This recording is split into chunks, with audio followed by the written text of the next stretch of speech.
Animal का कोई part या पूरा एनिमल हो सकता है, इंसेक्ट हो सकता है, या फिर कोई और एनिमल हो सकता है, सब कोई दिक्कत वाली बात नहीं। लिविंग होना चाहिए, लिविंग का कोई भी पार्ट होगा उसे हम डेट्राइटस बोलते हैं। ये फिजिकल ब्रेकडाउन, ये फ्रेगमेंटेशन कौन करेगा? तो ये फिजिकल ब्रेकडाउन, ये फ्रेगमेंटेशन सॉइल के इनवर्टिब्रेट्स करेंगे। What is the sense of invertebrate? जैसे अर्थवर्म, अर्थवर्म एक्चुअली में सॉइल को लूज करता है और मटेरियल का ब्रेकडाउन कर देगा, ऑर्गेनिक मटेरियल, कॉम्प्लेक्स मटेरियल का ब्रेकडाउन करेगा, और इसका ब्रेकडाउन हो जाएगा। This is the physical breakdown, this is term is known as fragmentation. यानी कि ये एंजाइम की हेल्प से होगा, और एंजाइम की हेल्प से होगा तब इसको हम बोलेंगे साहब कैटाबोलिज्म। कुछ organic compound, simple organic compound, simple organic compound क्या मिलेंगे? शुगर हो गया, अमाइनो एसिड हो गया, मोनोसेक्राइड्स हो गया सब, यानी कि मोनोमेरिक फॉर्म वाले कंपाउंड हमको यहाँ मिल जाएंगे। सिंपल ऑर्गेनिक मटेरियल से इनऑर्गेनिक मटेरियल को निकाल दिया जाता है ऐसा। अब इनऑर्गेनिक मटेरियल में अगर हुआ CO2 तो उड़ जाएगा साहब, वो गैसियस होगा। ऑक्सीजन होगा, उड़ जाएगा साहब। अगर वो कोई और मिनरल हुआ जैसे फॉस्फेट, जैसे नाइट्रेट साहब, ये सॉइल के अंदर मिक्स हो जाएगा पानी के साथ, और सॉइल के साथ मिक्स हो जाएगा, बाद में प्लांट इस सबको एब्जॉर्ब कर लेगा। ठीक, तो पहले क्या हो गया? फ्रेगमेंटेशन, फिर क्या हो गया? कैटाबोलिज्म, फिर क्या हो गया? मिनरलाइजेशन, और इस तरह से लगभग आधी ज्यादा साइकिल कंप्लीट हो चुकी है डिकम्पोजिशन की। हेलो एवरीवन, बच्चों मैं जजराज सिंह, बॉटनी फैकल्टी, आज आपके लिए लेके आया हूं बहुत प्यारा सा topic, that is the decomposition. Class 12th की लास्ट यूनिट का सेकंड चैप्टर है इकोसिस्टम। इकोसिस्टम में एक टॉपिक दे रखा है डिकम्पोजिशन, और डिकम्पोजिशन हम कई जगह और भी पढ़ते हैं साहब, डिकम्पोजिशन वर्ड कई बार आता है। तो डिकम्पोजिशन को आज हम बहुत अच्छे से समझेंगे कि उसका सही मतलब क्या है, और डिकम्पोजिशन एक्चुअली होता क्या है, कितने स्टेप होते हैं, कौन करता है, मैं आपको सारा बताऊंगा। आओ बात करते हैं साहब। अगर डिकम्पोजिशन की बात की जाए साहब, डिकम्पोजिशन आपको नाम से क्लियर हो रहा होगा साहब। डी का मतलब क्या होगा साहब? टूटना, ब्रेकडाउन, ब्रेकडाउन। और कंपोजिशन, अगर उसका कंपोजिशन का ब्रेकडाउन करेंगे, दिस द डिकम्पोजिशन। दूसरे शब्दों में बोलूं तो breakdown of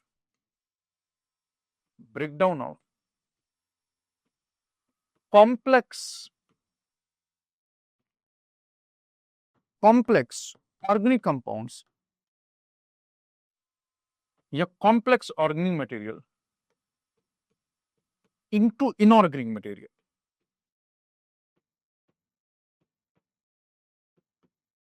complex organic material को इनऑर्गेनिक मटेरियल में ब्रेक डाउन करना ही क्या कहलाता है? डिकम्पोजिशन। डिकम्पोजिशन की अगर बात की जाए साहब तो कुछ इस तरह से होगा। इधर देखो, मान लीजिए ये सॉइल है साहब, और इसके ऊपर मैंने कोई लगा दिया प्लांट, ये देखिए ये कोई लगा हुआ है प्लांट साहब। अब अगर कोई सॉइल के ऊपर प्लांट लगा हुआ है तो जाहिर सी बात है इससे प्लांट के पार्ट तो निकल निकल के गिरेंगे साहब, प्लांट की पत्तियां गिरेंगी, प्लांट की रूट्स यहाँ पे टूट के आएंगी साहब, प्लांट के फ्रूट्स, प्लांट के सीड्स और प्लांट की बार्क, ये सब कुछ टूट के कहां पे आएगा? सॉइल में ही आएगा। और सॉइल में जो कुछ भी लिविंग मटेरियल आएगा उसे हम बोल देंगे साहब क्या? Biological remain. क्या बोल देंगे? Biological remain. और इसी बायोलॉजिकल रिमेन को टेक्निकली बोला जाता है डेट्राइटस। हम क्या बोल देते हैं? डेट्राइटस। तो what is detritus? This is the biological remain, this is the biological remain. Biological remain में क्या हो सकता है सर? एनिमल का कोई पार्ट या पूरा एनिमल हो सकता है, इंसेक्ट हो सकता है, या फिर कोई और एनिमल हो सकता है, सब कोई दिक्कत वाली बात नहीं। लिविंग होना चाहिए, लिविंग का कोई भी पार्ट होगा उसे हम डेट्राइटस बोलते हैं। तो सबसे पहले क्या होता है? इस डेट्राइटस का फिजिकल ब्रेकडाउन होता है। इस डेट्राइटस का सबसे पहले फिजिकल ब्रेकडाउन होगा। क्या होगा? Physical breakdown. फिजिकल ब्रेकडाउन बिना एंजाइम की हेल्प से होगा सर, और इस फिजिकल ब्रेकडाउन को बोला जाता है फ्रेगमेंटेशन। इस फिजिकल ब्रेकडाउन को क्या बोला जाता है? फ्रेगमेंटेशन बोलते हैं सर। सर ये फिजिकल ब्रेकडाउन, ये फ्रेगमेंटेशन कौन करेगा? तो यह फिजिकल ब्रेकडाउन, यह फ्रेगमेंटेशन सॉइल के इनवर्टिब्रेट्स करेंगे। कौन करेंगे? सॉइल के इनवर्टिब्रेट्स करेंगे साहब। तो ये फिजिकल ब्रेकडाउन सॉइल के इनवर्टिब्रेट्स करेंगे। What is the sense of invertebrate? जैसे अर्थवर्म, अर्थवर्म की बात करूं साहब, अर्थवर्म क्या करेगा साहब? अर्थवर्म को बोला जाता है फार्मर्स फ्रेंड। अर्थवर्म को क्या बोला जाता है? Farmers friend. फार्मर्स फ्रेंड का मतलब ये हुआ सा, अर्थवर्म एक्चुअली में सॉइल को लूज करता है और मटेरियल का ब्रेकडाउन कर देगा। ऑर्गेनिक मटेरियल, कॉम्प्लेक्स मटेरियल का ब्रेकडाउन करेगा और इसका ब्रेकडाउन हो जाएगा। This is the physical breakdown, this term is known as fragmentation. इसके बाद इसी मटेरियल का केमिकल ब्रेकडाउन होता है। केमिकल ब्रेकडाउन कहने का सेंस क्या है? यानी कि ये एंजाइम की हेल्प से होगा, और एंजाइम की हेल्प से होगा तब इसको हम बोलेंगे साहब कैटाबोलिज्म। तब हम क्या बोलेंगे इसे? हम कैटाबोलिज्म। फिजिकल ब्रेकडाउन होगा तो फ्रेगमेंटेशन, केमिकल ब्रेकडाउन होगा तो हम क्या बोल देंगे? कैटाबोलिज्म। तब क्या बोल देंगे? Chemical catabolism. अब केमिकल जो ब्रेकडाउन होता है ये सॉइल के माइक्रोब्स करते हैं, सॉइल में प्रेजेंट माइक्रोब्स करते हैं। माइक्रोब्स के अंदर कौन करेगा साहब? जैसे फंजाई, जैसे बैक्टीरिया, ये सभी लोग इसके अंदर इसका केमिकल ब्रेकडाउन करेंगे एंजाइम की हेल्प से। और क्या मिल जाएगा साहब? हमें मिल जाएगा सिंपल कंपाउंड्स, कुछ organic compound, simple organic compound. Simple organic compound क्या मिलेंगे? शुगर हो गया, अमाइनो एसिड हो गया, मोनोसेक्राइड्स हो गया सब, यानी कि मोनोमेरिक फॉर्म वाले कंपाउंड हमको यहां मिल जाएंगे। These are the simple compounds. ठीक बात साहब। तो सबसे पहले डेट्राइटस का फिजिकल ब्रेकडाउन हुआ, फिर केमिकल ब्रेकडाउन हुआ और फॉर्मेशन हो गया सिंपल कंपाउंड्स का। बाद में इन सिंपल कंपाउंड्स से सॉइल के माइक्रोब्स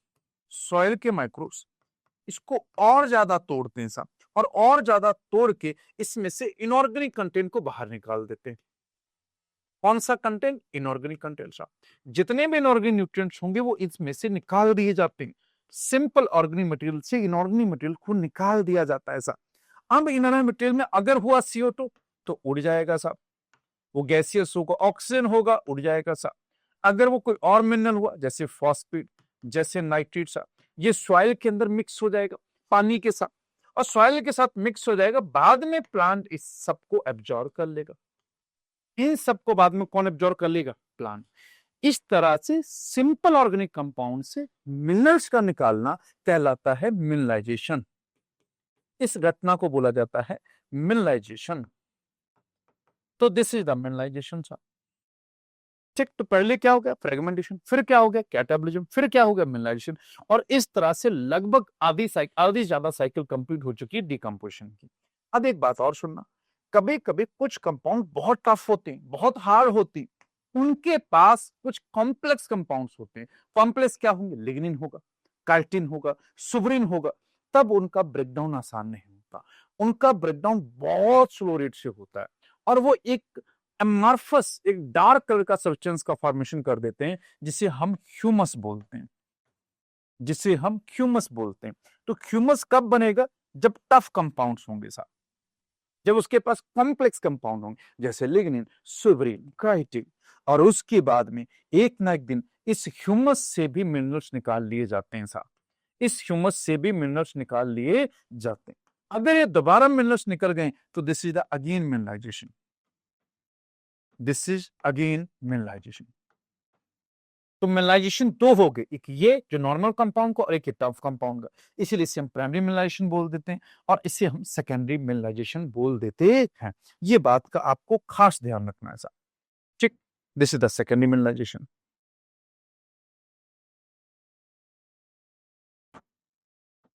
अब कभी कभी ये देखा गया कुछ इनऑर्गेनिक न्यूट्रिएंट्स जो कि वाटर सॉल्युबल होते हैं, वो सॉइल ऑरिजिन के डेप में चले जाते हैं और अनअवेलेबल साल्ट के फॉर्म में पड़े रहते हैं। सर वाई अनअवेलेबल साल्ट के फॉर्म में पड़े रहते हैं?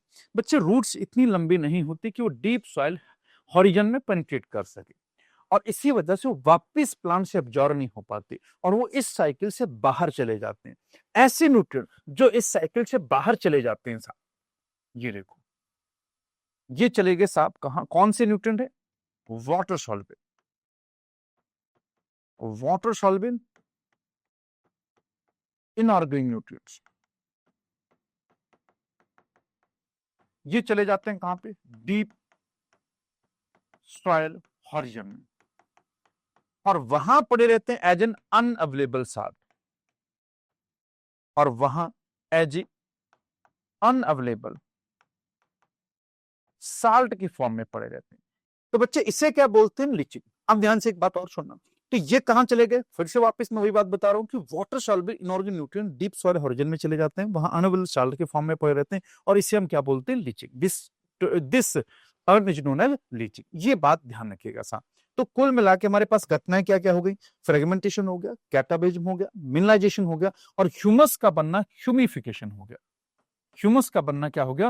ह्यूमिफिकेशन हो गया साहब, ध्यान रखिएगा। तो ह्यूमस क्या होता है साहब? देखो, ह्यूमस के लिए मैं एक बात और लिख देता हूं, ठीक है? ह्यूमस डार्क कलर का होता है, एमॉर्फस सब्सटेंस होता है, एमॉर्फस सब्सटेंस होता है, ठीक है? इसका डिकम्पोजिशन, इसका डिकम्पोजिशन एक्सट्रीमली स्लो रेट से होता है, एक्सट्रीमली स्लो रेट से होता है सर। अच्छा, इसके पास न्यूट्रिएंट्स भर भर के होंगे, तो बोल सकते हो रिजर्वायर ऑफ न्यूट्रिएंट्स। इसके पास न्यूट्रिएंट्स भर भर के होंगे, तो बोल सकते हो reservoir of nutrients. Decomposition extremely slow rate से होता है, एमॉर्फस सब्सटेंस होता है, और ये डार्क कलर का होता है साहब, ठीक? ये बातें जरूर ध्यान रखनी ह्यूमस की। स्टेप्स कौन कौन से हुए साहब? स्टेप्स हुए फ्रेगमेंटेशन, फ्रेगमेंटेशन हो गया, लीचिंग हुआ स्टेप साहब, ठीक है नहीं? कैटाबोलिज्म हुआ,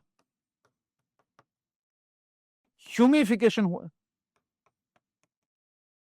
और मिनरलाइजेशन हुआ, और मिनरलाइजेशन हुआ। तो फ्रेगमेंटेशन, लीचिंग, कैटाबोलिज्म, ह्यूमिफिकेशन और मिनरलाइज, टोटल 5 स्टेप हुए हैं। फ्रेगमेंटेशन, लीचिंग, कैटाबोलिज्म, ह्यूमिफिकेशन और मिनरलाइजेशन, ये जरूर ध्यान रखना। अच्छा, क्या कैटाबोलिज्म डिकम्पोजिशन के लिए ऑक्सीजन चाहिए होगा? बिल्कुल, ये बहुत ज्यादा ऑक्सीजन रिक्वायरिंग प्रोसेस होती है। मैं बोल सकता हूं largely largely oxygen requiring process, largely oxygen requiring process होती है साहब। कौन सी? That is the decomposition. कौन? डीकम्पोजिशन। एक बात और याद रखना साहब, अगर बात की जाए रेट ऑफ डीकम्पोजिशन की, अगर बात की जाए रेट ऑफ डीकम्पोजिशन की, तो रेट ऑफ डीकम्पोजिशन मेनली 2 चीजों पर डिपेंड करता है। एक डिपेंड करेगा केमिकल कंपोजिशन पे, एक डिपेंड करेगा केमिकल कंपोजिशन पे, और दूसरा डिपेंड करता है ये क्लाइमेटिक फैक्टर्स पे।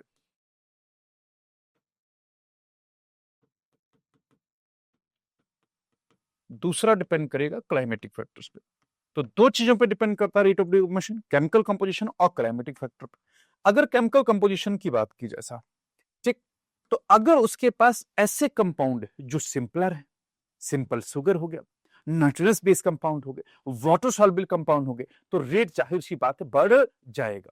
लेकिन टफ कंपाउंड हुए, काइटिंग कंपाउंड हुए, लिग्निन कंपाउंड हुए, सुबेन कंपाउंड हुए, तो पक्का है रेट क्या हो जाएगा? कम। तो अगर कंपाउंड सिंपल हुए, simple compound, sir simple compound का सेंस क्या हुआ? These are the nitrogenous base और एंड वाटर सॉल्युबल कंपाउंड। अगर वाटर सॉल्युबल कंपाउंड्स हुए, जैसे शुगर हो गया साहब, अगर ऐसे कंपाउंड्स हुए, तो रेट जाहिर सी बात है कि रेट ज्यादा होगा। और अगर कॉम्प्लेक्स कंपाउंड्स हुए, अगर कॉम्प्लेक्स कंपाउंड्स हुए, कॉम्प्लेक्स कंपाउंड जैसे काइटिन हुआ, जैसे लिग्निन हुआ, अगर ये कंपाउंड हुए, तो जाहिर सी बात है कि रेट कम हो। तो सिंपलर कंपाउंड हुए तो रेट ज्यादा, और अगर कॉम्प्लेक्स कंपाउंड हुए तो रेट कम हो जाएगा। इधर आ जाओ साहब, अगर बात की जाए क्लाइमेटिक फैक्टर की, तो क्लाइमेटिक फैक्टर में याद रखना, ऑक्सीजन जितनी ज्यादा दोगे डिकम्पोजिशन उतना अच्छा होगा साहब। इसका वार्म एनवायरमेंट दो साहब, टेम्परेचर आप ज्यादा दो, यानी कि मॉइस्ट एंड वार्म, ऐसे बोल सकता हूं।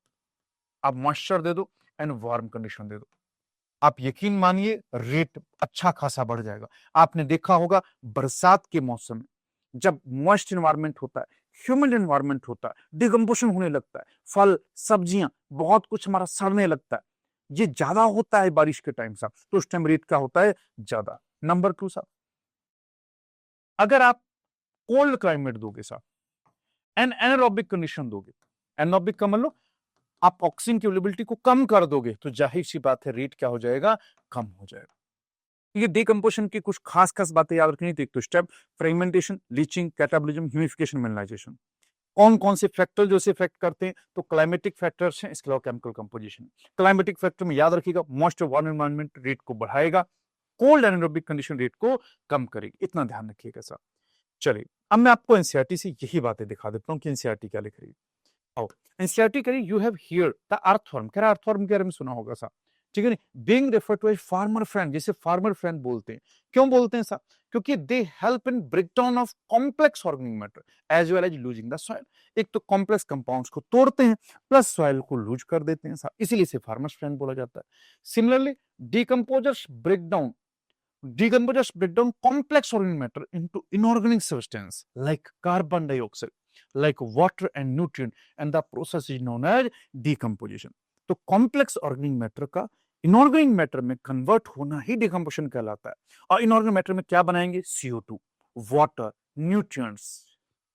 आगे पढ़ते हैं साहब, कह रहा है dead plants remain such as leaves, bark, flower and dead remains of animal including faecal matter constitute detritus. कह रहा कोई भी डेड मटेरियल होगा, चाहे वो लीफ से आए, बार्क से आए, स्टेम से आए, सीड से आए, फ्रूट से आए, even animal, even faecal matter living का है, वो भी डेट्राइटस का पार्ट हो जाएगा sir, which is the raw material for decomposition. यही रॉ मटेरियल होगा डिकम्पोजिशन का। इंपॉर्टेंट स्टेप क्या होंगे sir, fragmentation, leaching, catabolism, humification and mineralization. आगे एनसीईआरटी क्या लिख रही कि डेट्रीवोरस मान लो जो डेट्राइटस को तोड़ेंगे, डेट्राइटस को खाएंगे sir. Earthworm break down detritus into smaller particles. This is known as fragmentation. Fragmentation में कोई केमिकल का यूज नहीं होगा, एंजाइमेटिक प्रोसेस नहीं होगी। Next, by the process of leaching, leaching से क्या होगा कि वाटर सॉल्युबल जो इनऑर्गेनिक न्यूट्रिएंट्स होंगे वो go down into soil origin, soil origin में चले जाएंगे और गेट प्रेसिपिटेट, और वहां जाके प्रेसिपिटेट कर जाएंगे एज अनअवेलेबल सॉल्ट के फॉर्म में सब, ठीक। बाद में bacterial and fungal enzyme degrade detritus into simple and organic substance. This is called the catabolism. करेंगे अगर एंजाइमेटिक प्रोसेस से उसका ब्रेकडाउन करोगे तो इसे हम कैटाबॉलिज्म बोल देंगे। तो 3 स्टेप बता दिए उसने, फ्रेगमेंटेशन, लीचिंग और कैटाबॉलिज्म। आगे सुनना सा, आगे एनसीईआरटी क्या करी, एनसीईआरटी करी कि it is important to note that all above stated in decomposition operate simultaneously on the detritus. ऊपर की जितनी स्टेप हैं सारे साइमल्टेनियसली वर्क करते हैं साहब। आगे क्या कह रहा है, humification and mineralization occur during decomposition in the soil. जबकि ह्यूमिफिकेशन और मिनरलाइजेशन कब होते हैं, जब डिकम्पोजिशन होता है सॉइल में। अब ह्यूमिफिकेशन क्या है, ह्यूमिफिकेशन वो है जिससे ह्यूमस का फॉर्मेशन हो जाए। देखिए ह्यूमिफिकेशन के लिए एनसीईआरटी क्या लिख रही है, एनसीईआरटी करी humification leads to accumulation of dark colour amorphous substance, जिसे क्या बोलते हैं ह्यूमस। मैं भी बता के हूं, डार्क कलर का एमॉर्फस सब्सटेंस होकर जो रिजर्वायर होगा न्यूट्रिएंट का सा, that is highly resistant to microbial action, बहुत रेजिस्टेंस है माइक्रो, बहुत स्लो रेट से इसका क्या होगा डिकम्पोजिशन होगा and undergo decomposition and extremely slow rate. क्योंकि कोलाइडल नेचर का होता है इसलिए रिजर्वायर का काम करता है किसका, न्यूट्रिएंट का। The humus is further degraded by some micro and release of inorganic nutrient. बाद में ह्यूमस को और तोड़ा जाता है और इनऑर्गेनिक न्यूट्रिएंट्स को रिलीज किया जाता है। इस प्रोसेस को बोलते हैं क्या, मिनरलाइजेशन। इस घटना को क्या बोला जाता है, मिनरलाइजेशन। आगे समझिए, अब रेट की बात करेगा कि decomposition is largely N oxygen requiring process. The rate of decomposition is controlled by chemical composition. एक तो डिपेंड करेगा केमिकल कंपोजिशन के, किसके, डेट्राइटस के, और दूसरा क्लाइमेटिक फैक्टर पे। तो 2 फैक्टर हैं जो इसके रेट को कंट्रोल करेंगे, एक केमिकल कंपोजिशन और दूसरा क्लाइमेटिक फैक्टर। करें particular climate condition decomposition rate is slower. कह रहा पर्टिकुलर क्लाइमेटिक कंडीशन में डिकम्पोजिशन रेट स्लोअर होगा अगर डेट्राइटस रिच है लिग्निन में, काइटिन में, और क्विकर होगा अगर डेट्राइटस रिच इन है नाइट्रोजन में और वाटर सॉल्युबल सब्सटेंस जैसे कि शुगर, ठीक है नहीं। तो शुगर है यानी कि वाटर सॉल्युबल सब्सटेंस है, नाइट्रोजन है, तो रेट ऑफ डिकम्पोजिशन क्विकर होगा, ठीक। आगे क्या कह रहा है, temperature and soil moisture are the most important climatic factor that regulate the decomposition through their effects on the activity of soil microbes. Warm और मॉइस्ट एनवायरनमेंट होगा तो डिकम्पोजिशन को फेवर करेगा, जबकि लो टेम्परेचर और इनऑर्गेनिक इनबिट करेंगे decomposition को, result in building up of organic material. अगर आप उसमें टेम्परेचर कम कर दोगे यानी कोल्ड एनवायरनमेंट दोगे और ऑक्सीजन कम करोगे तो इनऑर्गेनिक मटेरियल नहीं टूट पाएगा और ऑर्गेनिक मटेरियल बिल्ड होता रहेगा सा। तो ये सारी कहानी थी डिकम्पोजिशन की। इसी सारी कहानी को एनसीईआरटी ने डायग्राम में फॉर्म में भी दिखाने की कोशिश की साहब।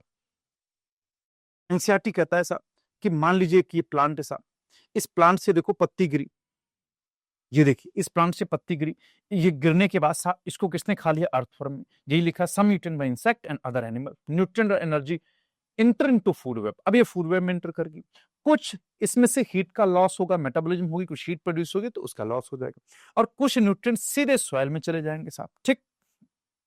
और बाद में इसको कौन कौन डिकम्पोज करेगा? फंगाई। फंगाई इसे पार्शियली कंज्यूम करेगा और पार्शियली कंज्यूम्ड डेट्राइटस को लिटर बोलते हैं। ये बात भी इंपॉर्टेंट है साहब। पार्शियली कंज्यूम्ड जो पार्शियली कंज्यूम जो डेट्राइटस होता है उसे लिटर बोलते हैं। ये लिखा leave partially consumed by decomposition such as fungi and bacteria, they begin to lose form and become litter. बाद में फर्दर डिकम्पोजिशन अर्थवर्म द्वारा, bacteria, soil, mites and fungi द्वारा होगा और ये सब के सब कहां चले जाएंगे? सॉइल में, और सॉइल से वापस प्लांट के पास चले जाएंगे और ये साइकिल इसी तरीके से डिकम्पोजिशन की चलती रहेगी। डिकम्पोजिशन हो रहा है तो सॉइल में बार बार न्यूट्रिएंट्स घूम के जा रहे हैं और वो प्लांट के पास पहुंच रहे हैं। तो न्यूट्रिएंट प्लांट को अल्टीमेटली मिल कहां से रहे? सॉइल से। तो डिकम्पोजरी जो बार बार न्यूट्रिएंट सॉइल से प्लांट तक पहुंचा रहे हैं, तो थैंक्स टू दीज डिकम्पोजर्स। तो बच्चों ये पूरा टॉपिक था डिकम्पोजिशन का। मुझे पूरी उम्मीद है आपको अच्छे से समझ में आया होगा। मैंने एक-एक बात आपको अच्छे से समझाने की कोशिश की है।